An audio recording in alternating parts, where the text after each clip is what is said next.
Saudara, dinamika dukungan parpol jelang Pilpres 2024 kian dinamis, jumlah sinyal untuk pindah haluan koalisi pun diberikan. Lalu, kemana sebenarnya arah koalisi parpol yang sebelumnya sudah mendeklarasikan dukungannya? Apakah akan tetap solid atau justru berubah? Kami akan hadirkan perbincangannya dengan sejumlah narasumber, yakni politisi senior di PDIP, yang juga Ketua DPP PDIP, Andreas Hugo Parera. Bang Andre, selamat pagi. Pagi, Mas Ivanda. Kemudian ada Wakil Ketua Umum PKB, Saudara, ada Gus Jazilul Fawait. Gus Jazil. Ya, pagi, Wanda. Pagi, Gus. Kemudian juga ada Wasekjen DPP PKS, Pak Ahmad Fathul Bari. Pak Ahmad, selamat pagi. Pagi, Assalamualaikum semua. Waalaikumsalam warahmatullahi wabarakatuh. Saya langsung ke Gus Jazil. Gus, ini sepertinya langsung ketawa nih Gus Jazil. Karena ya kita tahu lah ya terkait dengan statement Gus Muhaimin kemarin, kemudian juga sudah ada pertemuan juga sebenarnya Gus Muhaimin dengan Mbak Puan gitu ya. Tapi kemudian ini lumayan heboh karena koalisi untuk PKB dan Gerindra ini kan sebenarnya sudah cukup lama. Kemudian kemarin ini ada statement seperti itu. Mungkin apa yang bisa Gus Jazil sampaikan dulu deh terkait dengan statement Gus Muhaimin kemarin? Tentu bahwa kerjasama atau koalisi partai-partai ini belum tidak satupun menghasilkan pasangan capres dan cawapres. Kira-kira ada dua hal yang menurut saya menjadi soal. Pertama terkait dengan presidensial threshold. Yang kedua karena memang tidak ada capres yang dominan. Tidak ada capres yang dominan ini kemudian tidak ada satu sosok yang secara magnet itu kemudian menarik semua partai di situ. Namun semuanya punya kans yang sama, peluang yang sama, dan elektoral yang hampir sama, popularitas juga yang hampir sama dari calon-calon presiden yang ada.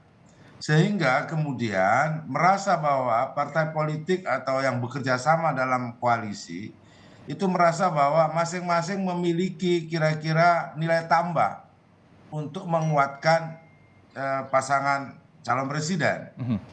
Nah, dari situlah kemudian masing-masing yang ada, apalagi PKB dengan Gerindra memang ketika kami melakukan piagam kerjasama 11 bulan yang lalu, itu tentu dengan rancangan dan sudah hitung-hitungan kalkulasi yang matang bahwa kira-kira kata Gus Muhaimin ini memang saatnya Pak Prabowo untuk menjadi presiden. Dan untuk menjadi presiden mungkin saja insya Allah kalau bersama PKB menang. Itulah yang kemudian kira-kira menjadi latar belakang kenapa PKB dengan Gerindra bersambung dalam fakta kerjasama. Meskipun kami juga mengenal cukup baik bahkan lebih baik dengan partai-partai yang lain. Sebab hari ini memang menjadi dilematik bagi partai-partai karena di satu sisi berkoalisi dalam satu koalisi pemerintahan Pak Jokowi, namun di sisi lain merancang satu koalisi atau kerjasama ke depan. Jadi sebenarnya posisi dikatakan PKB ini koalisinya PDIP bukan, atau bekerja sama dengan PDIP, ya pasti, tapi dalam koalisi pemerintahan Pak Jokowi. Dengan Gerindra kerjasama, pasti kerjasama, tapi bukan hanya dalam pemerintahan Pak Jokowi, mengharap kerjasama sampai ke depan. Jadi dinamika itulah yang kemudian yang ditanyakan terus oleh pers dan teman-teman, kapan kepastiannya? Selama tidak ada capres dalam 1 bulan, ini waktunya tinggal kurang lebih 60 hari. Dan menurut lembaga survei, itu kenaikan seorang calon itu hanya 2%. Artinya sampai pendaftaran besok tidak ada capres yang dominan. Karena itu maka dinamika ini akan berlangsung pada limit akhir. Nah, begitu limit akhir apa yang terjadi? Biasanya pada detik-detik terakhir itu kayak main bola. Selalu ada keajaiban-keajaiban di situ. Nah, kita tunggu. Ini menurut saya kerjasama politik yang ada, 3 poros koalisi, bisa nggak jadi 4? Tergantung keajaiban. Bisa nggak yang lain pindah-pindah? Itu keajaiban injury time. Pergantian pemain itu biasanya cepat, bahkan karena akan adu penalti itu juga dihitung persis. Oleh sebab itu kesimpulan saya secara pribadi kelihatannya akan terjadi permainan yang cukup dinamis, cepat pada akhir menit ya. injury time Oke. dalam Pilpres ini. Itu kalau kita ngomongin sepak bola gede tapi Gus, kalau futsal kan perpindahan pemainnya boleh bebas tuh, masuk keluar masuk Untuk keluar. 2024 ini sepak bola besar, Sepak bola besar. bukan Ya? main futsal, karena tidak ada incumbent yang maju, gitu Pak Inanda. Jadi Oke. 2024 ini sepak bola dunia ini. Wah, Oleh sebab itu masing-masing partai menyiapkan kandidasinya, termasuk juga pasangan capres-cawapresnya yang memberi keyakinan kepada rakyat. Iya, karena Namun nggak ada yang sayangnya dominan tidak ada sampai hari ini. Iya, karena nggak ada yang dominan juga tadi dan mungkin ini super subs-nya, ini pengganti-pengganti bintangnya juga akan keluar di menit-menit akhir. Betul begitu? Persis. Bang Andre? Ya, kita tahu ini kan pemain-pemain senior semua yang ada di di lapangan ini dengan pelatih-pelatih kelas dunia juga. Iya. Sehingga memang kalau kita lihat artinya di PD Perjuangan sejak awal kan kita lebih akrab dengan menggunakan istilah membangun kerjasama, gitu. Membangun kerjasama ya untuk kemudian ya untuk bersama-sama memenangkan kontestasi Pilpres ini gitu dengan hubungan kemitraan di dalam kerjasama ini penting gitu karena di situ kan hal yang akan menentukan di dalam bangunan kerjasama ini tentu adalah trust, kepercayaan antar pemain-pemain senior ini gitu dan kemudian keyakinan untuk menang, keyakinan kebersamaan itu kerjasama itu arahnya untuk kemenangan.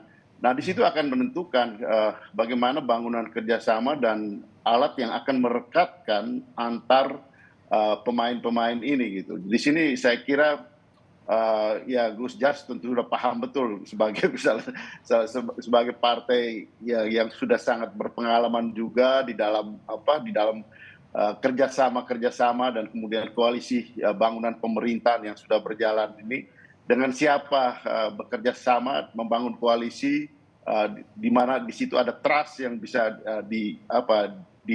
dipertaruhkan dan di situ bagaimana kerjasama tersebut menjadi kemenangan untuk membangun suatu pemerintahan yang kuat ke depan. Saya kira di situ poin yang dilakukan oleh PDI Perjuangan dalam mengusung Ganjar Pranowo selama ini. Yang poin yang seperti yang Prof. Karim sampaikan tadi kan bahwa sekarang kan kuncinya ada di Cawapres. calon wakil presiden gitu. Karena kita menduga bahwa calon wakil presiden ini akan menjadi faktor yang ikut menentukan.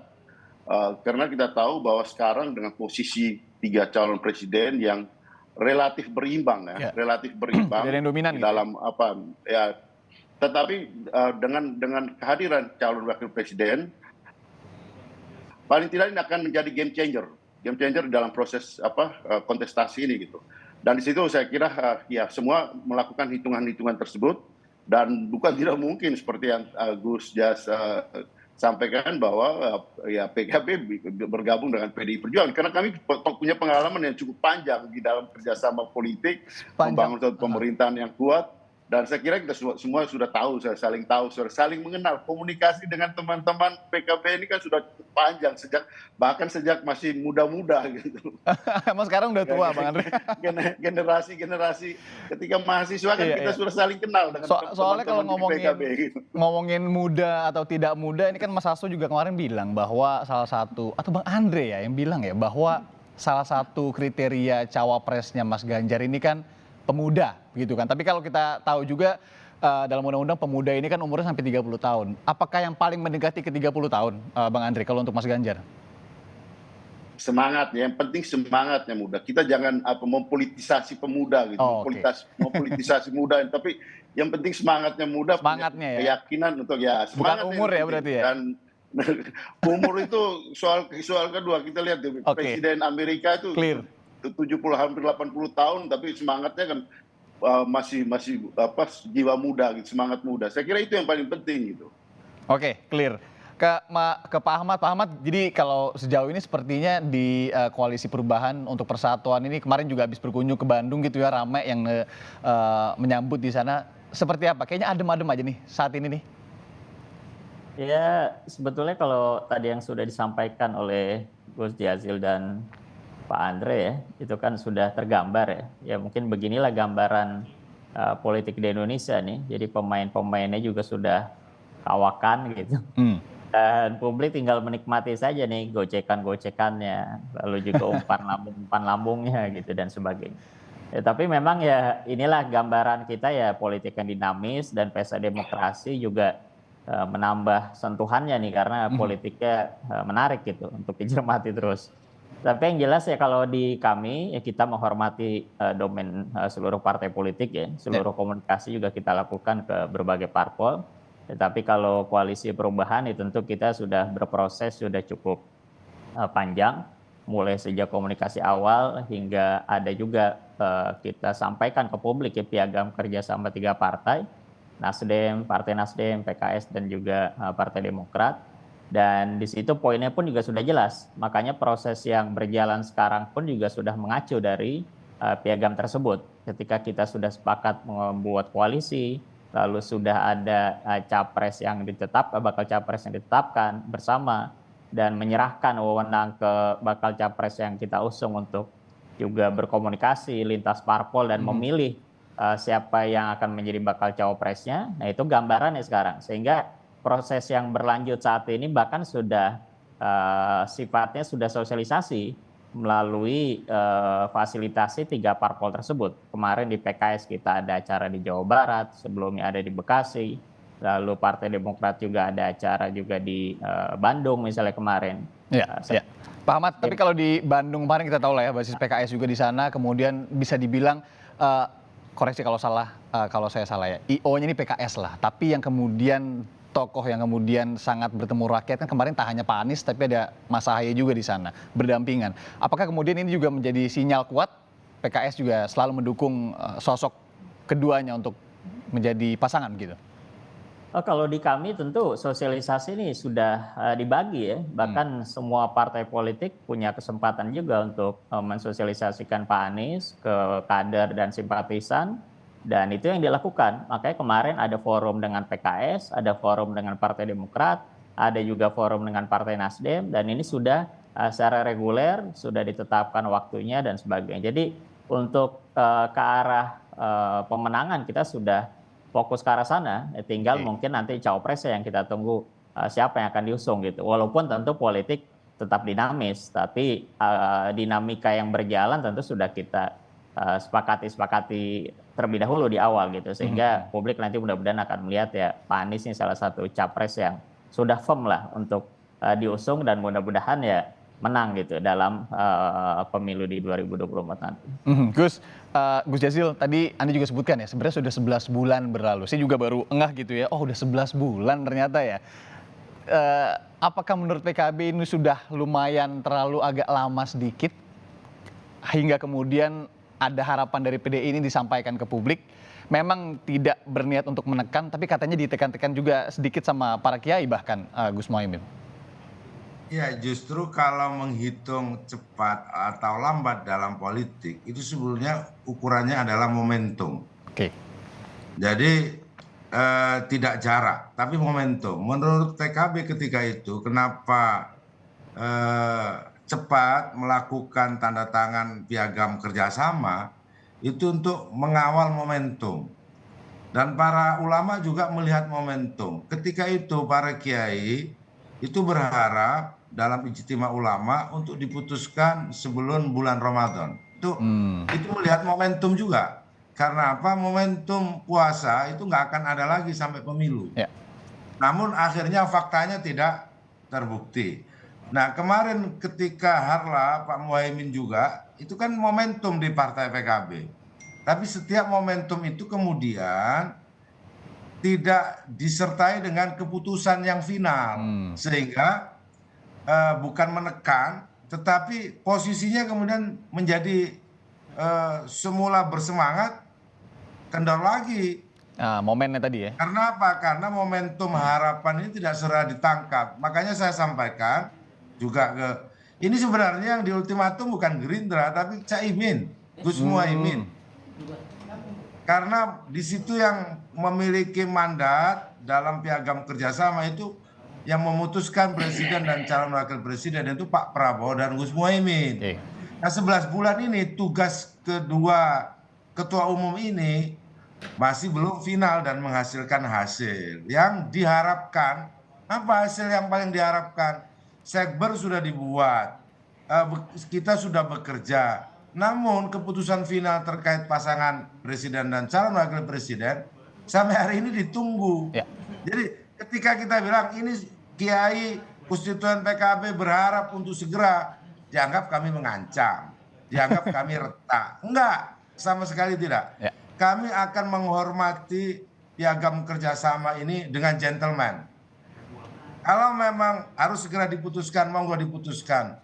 Sebab apa? Kita juga melihat momentum politik yang terus berjalan, sehingga kami dalam kesimpulan, oh kalau begini caranya berarti, seperti yang saya sampaikan tadi, semua pemain dunia ini akan bermain di injury time.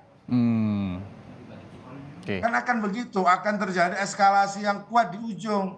Sebab saya lihat koalisi-koalisi yang ada itu ya oke-oke saja.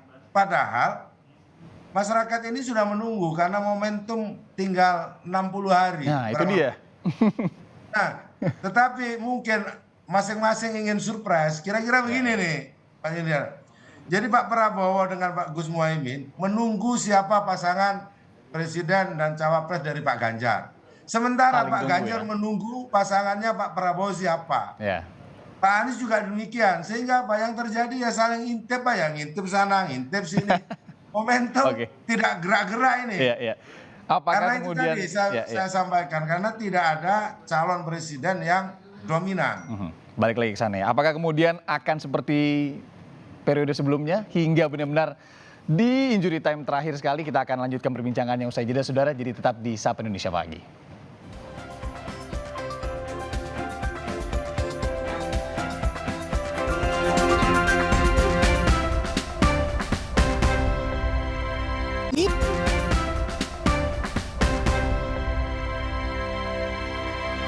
Ya saudara, kembali di Sapa Indonesia Pagi, kita masih ngobrol-ngobrol bareng dengan Bang Andreas Hugo Parera, politisi kawakan PDIP atau politisi senior, tadi kata Gus Jazil. Kemudian ada Gus Jazilul Fawait, Wakil Ketua Umum PKB, dan juga Pak Ahmad Fathul Bari, Wasekjen DPP PKS. Saya langsung ke Bang Andre. Bang Andre, jadi kalau sejauh ini secara prinsip koalisi atau kerjasama di PDIP sendiri, yang dinaungi PDIP ini tetap welcome kepada siapapun yang ingin bekerja sama begitu ya? Ya, selama ini kan ya, komunikasi itu tetap dilakukan gitu, dan ya beberapa kali kan kita lihat bahwa bagaimana Mbak Puan diutus untuk berkomunikasi dengan ya calon presiden atau dengan partai-partai calon wakil presiden atau dengan partai-partai yang selama ini juga kita melakukan komunikasi intensif satu sama lain gitu.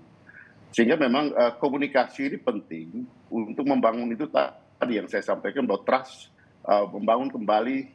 Kalau misalnya ada ya mungkin pertanyaan saling di antara teman-teman ini kan, dengan komunikasi itu untuk membangun kembali trust, gitu, membangun kembali kepercayaan antara kawan gitu. Untuk kemudian ya melanjutkan kerjasama, kemudian memenangkan proses pilpres ini gitu.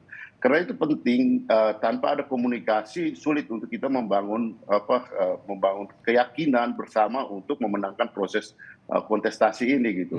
Nah sehingga proses itu yang dilakukan oleh PDI Perjuangan di dalam dinamika politik yang ya kalau boleh kita katakan relatif cukup tinggi hari-hari ini gitu. Ya. Karena kita tahu semua mempunyai keyakinan yang sama gitu. Tapi pada titik akhir bahwa orang ingin ikuti yang menang, ingin bersama yang menang. Itu satu hal yang hampir pasti itu di dalam rumusan di dalam rumusan pertarungan kontestasi politik terbuka seperti hari ini. Ya. ingin bersama yang menang atau yang berpotensi menang lah ya, Bang Andre, begitu ya? Ya, Pak Ahmad, kalau di Koalisi Perubahan untuk Persatuan sendiri, KPP, ini kan kita tahu ya bahwa sejauh ini masih ada 3 partai yang kemudian jika begitu ya, salah satu partai saja ini tidak kemudian atau pindahlah transfer pemain lah begitu ke koalisi lainnya, ini terancam tidak bisa kalau melihat dari presidensial threshold-nya. Tapi kalau untuk saat ini, trust yang dibangun kalau sesuai apa kata Bang Andre tadi seperti apa di koalisi? Ya, yang jelas pertama kan kita kesepakatan itu kan hasil dari proses gitu. Dan proses ini kan berjalan terus. Kalau dinamika tentu nggak ada habisnya semua dinamika, apalagi partai politik. Kalau nggak berdinamika malah aneh gitu. Dan juga kalau untuk kepastian ya tentu pastinya nanti ketika sudah didaftarkan. Jadi seluruh hal dalam proses yang ada tentu ada dinamika dan semuanya juga belum ada kepastian kecuali sudah didaftarkan di KPU. 17 Oktober gitu ya. Sudah kepastian kalau di sana. Tapi proses yang berjalan tentu kan kita punya kesepakatan, lalu ada penghormatan juga terhadap seluruh koalisi yang ada. Prosesnya pun juga jelas diserahkan ke siapa arahnya gitu, terutama di kita kan kita berikan mandat untuk capres kita kan Pak Anies untuk berkomunikasi. Itu tidak berubah ya, tetap ada di Mas Anies ya mandatnya. Ya itu tidak berubah. Ya tentu, tapi dan juga kalaupun nanti dinamika yang ada perubahan dan sebagainya, ini kan proses yang berjalan juga sudah bisa memperlihatkan bagaimana keseriusan itu dibangun gitu.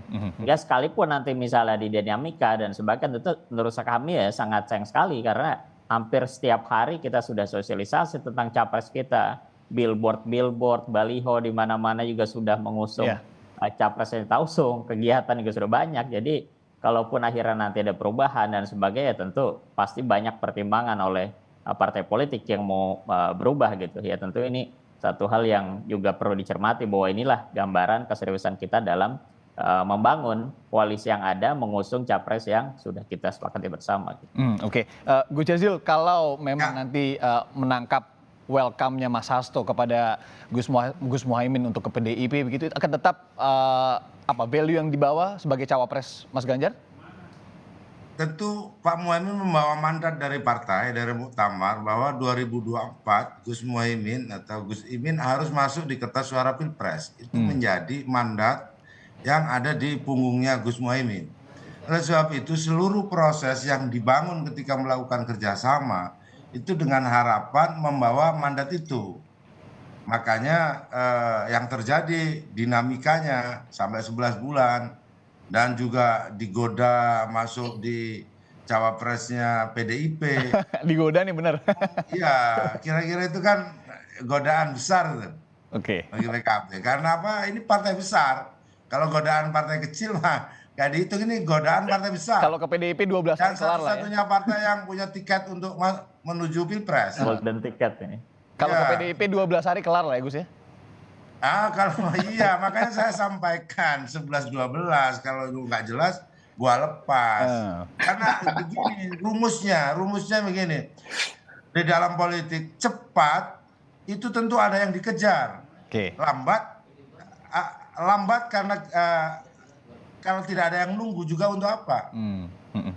Jadi kita ini mengukur volume yang pas di dalam politik. Kita lari yang cepat karena kita mengejar sesuatu, ternyata nggak ada juga yang kita kejar, untuk apa?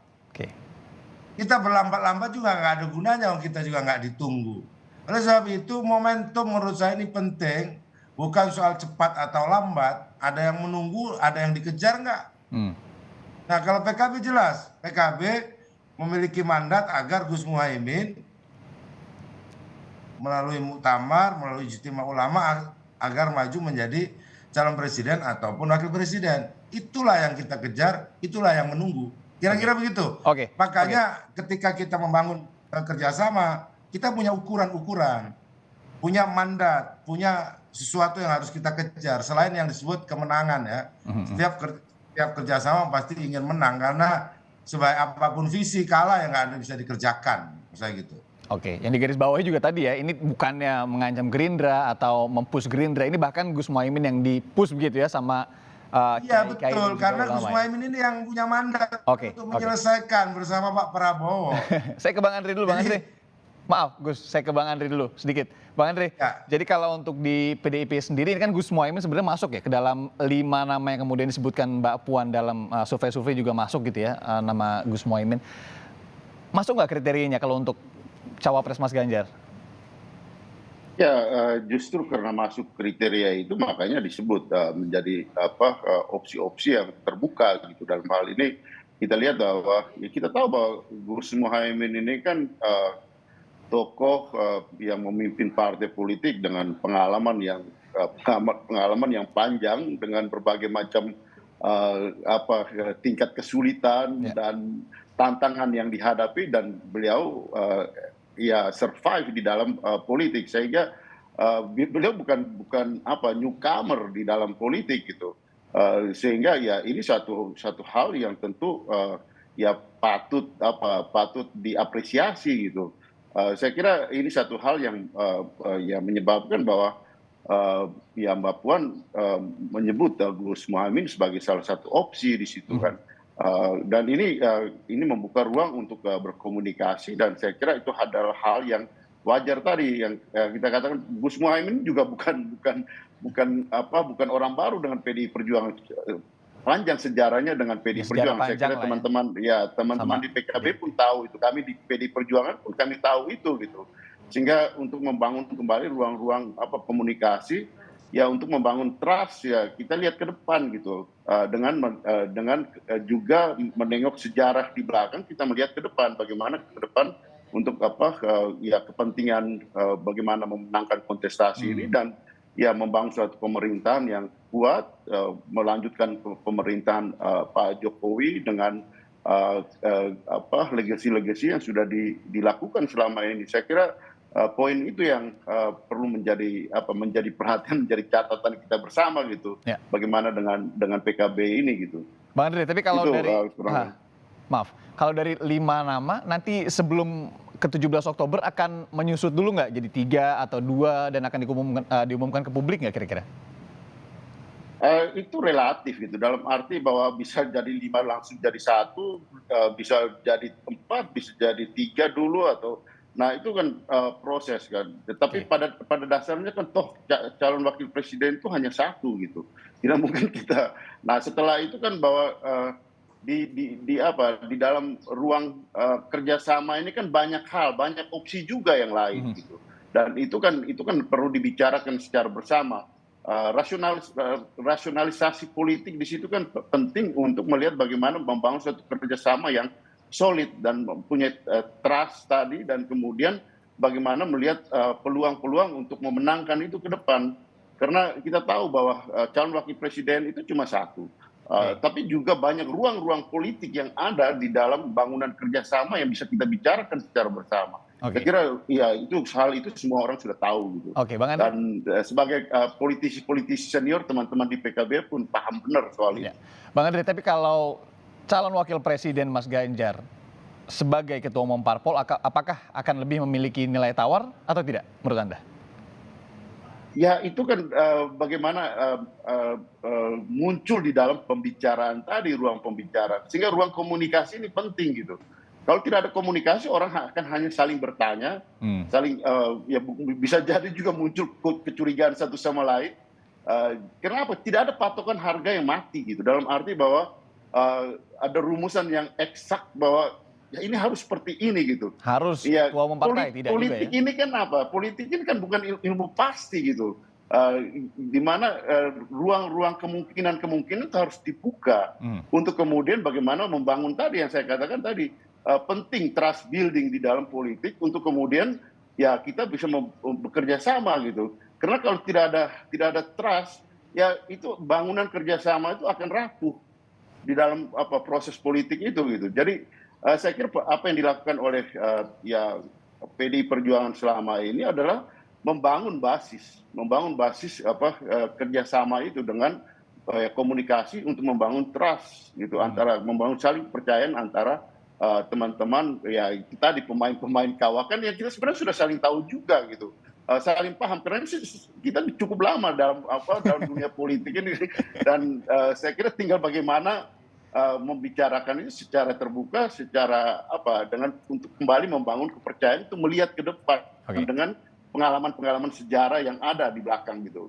Kenapa? Bagaimanapun kita tidak bisa melupakan proses perjalanan sebelumnya dan itu adalah standing point untuk melihat hari ini dan kemudian membangun suatu kerjasama yang lebih solid ke depan.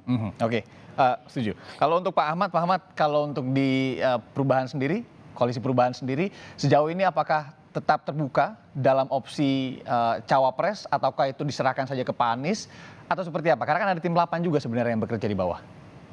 Ya, sebetulnya kalau disebut secara umum tetap terbuka, sebelum pendaftaran nggak ada yang tertutup. Kan? Oke. Karena semua tetap berdinamika gitu. Semua proses ya tetap ada dinamikanya. Dan ya tentu kalau kami karena sudah ada kesepakatan-kesepakatan yaitu masing-masing menghormati. Tapi kan kesepakatan juga siapa yang bisa menjamin karena bukan sebuah jaminan. Ya lebih ke komitmen bersama saja. Jadi kalau aspek itu ya tentu semua terbuka dan bahkan ya komunikasi dilakukan juga ke berbagai partai politik juga masih tetap berjalan. Yang memang kenapa mungkin selama ini kami juga didorong Pak Anies untuk segera mengumumkan cawapres, ya mungkin bisa saja harapan Pak Anies mengumumkan cawapres lebih cepat itu justru akan membuat peta politik akan lebih berdinamika lagi gitu, karena sudah jelas siapa capres cawapresnya sehingga yang lain tuh tinggal akan menyesuaikan gitu. Ya tentu hal itu makanya menjadi salah satu nilai penting juga kenapa cawapres mungkin menjadi perbincangan publik ya. Tapi menurut kami ya kerja-kerja politik yang sudah dilakukan di koalisi perubahan ini ya kita sudah cukup panjang sehingga apa yang sudah berjalan ya menurut kami ini sudah gambaran bahwa kita justru sudah fokus untuk sosialisasi dan pemenangan gitu. Oke. Sehingga hal-hal lain ya tentu akan mengikutinya. Gitu. Pak Ahmad, tapi bocoran sedikit dong Pak, sedikit aja.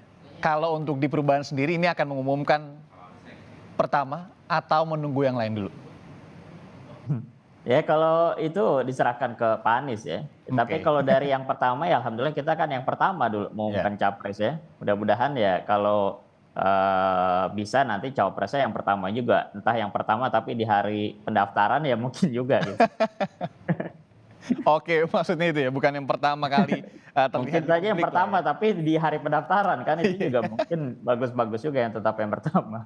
Oke, Gus, gimana ngelihatnya akan tetap di menit-menit akhir atau kalau untuk PKB sendiri ini akan ada transfer pemain yang lumayan seru kita lihat?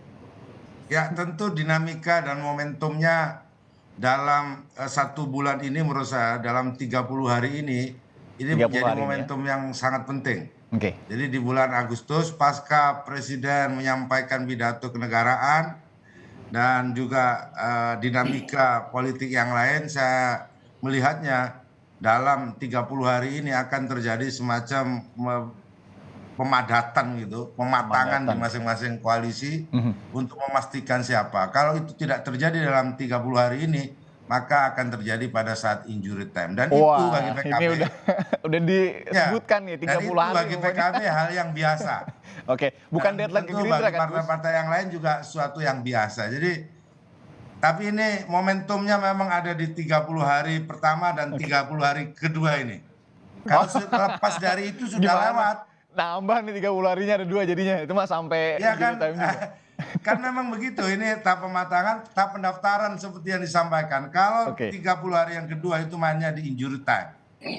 Itu yang saya maksud. Jadi namun 2 momen ini bagi masing-masing koalisi itu dia saatnya saling mengintip dan saatnya saling menggoda, saatnya membangun formasi. Ya itu yang disebut tadi bisa kemudian terjadi formasi yang sangat berubah cepat dan perubahan mempengaruhi masing-masing formasi atau juga masing-masing tokoh yang ada. Saya pikir itu yang akan menjadi pengamatan dari semua partai politik atau partai yang bekerja sama hari ini. Oke, baik. Gus Jazilul Fawait, Wakil Ketua Umum PKB, Bang Andreas Hugo Parera, politisi kawakan PDIP, kemudian juga ada Wasekjen DPP PKS, Ahmad Fathul Bari. Terima kasih Bapak-Bapak sudah Terima kasih, meluangkan terima waktu kasih. pagi hari ini. Tapi kalau dilihat secara umum sebenarnya seru ya politik kali ini, kemudian banyak begitu ya dinilai untuk sibuk untuk berkompetisi, kemudian juga otak-atik cawapres dan juga koalisi, dan tidak ke isu-isu lain yang kemudian bisa mencederai kita semua. Semoga ini bisa dijaga sampai nanti 17 Oktober, kemudian juga 14 Februari tentunya. Sekali lagi terima kasih, salam sehat selalu. Terima